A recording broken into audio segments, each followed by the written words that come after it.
Are you still fighting with your ex and have resentments, and it is affecting your co-parenting? We're going to go over the number one damaging mistake co-parents make and also give you a roadmap to overcome this mistake so that you can become a healthy parent. co-parent. Yeah, healthy.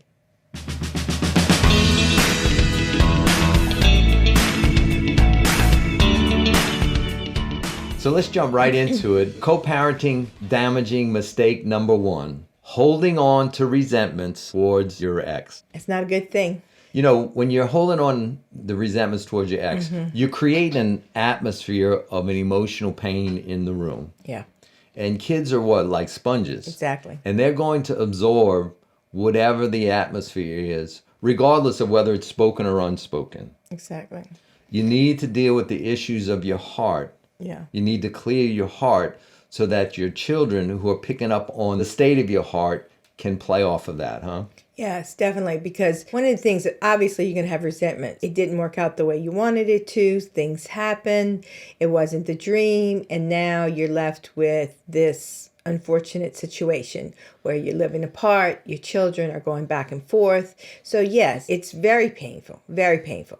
However, it has to be dealt with, because if you don't, then they carry the pain that you're feeling. Yeah. And when they're carrying that pain, they're little. They don't know what to do. They don't know how to manage that type of pain. I mean, as an adult, you don't know how to manage it, much less a child doesn't know how to manage And it. the unique thing about kids is that when they're feeling pain in the room, they begin to make messages that it's about them. Exactly.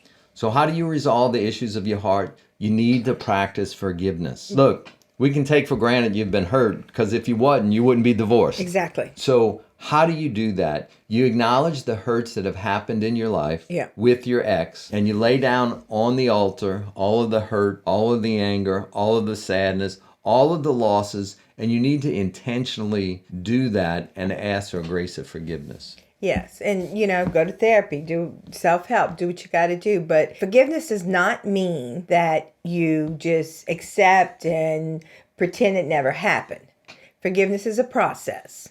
We have videos on that, but it's something you must do for the children's sake. Yeah, if you can't do it for yourself, right, do it for the kids. It's necessary. We also have a resource. We want to help you resolve your anger, your resentment, and to move on to a place of peace, forgiveness. And this is just a bonus tip. We have a resource, our book. It's called A Roadmap to the Soul. And it's actually a journey to help you let go of anger, resentment, past, and then also move into the future with peace and forgiveness. In the description below, there's links to get the book. You can get an electronic copy or hard copy, and encourage you to consider doing that if you need to let go of anger and resentment and become a better co-parent. It works. I grew up with divorced parents, and I ended up divorced. We didn't have a child, but he had a child from his previous marriage, and now I'm married 31 years, so... It works. It works. And you worked it. You've done really well. And the big question about breakup is to forgive or not to forgive. We want you to live in peace and wholeness and to embrace forgiveness.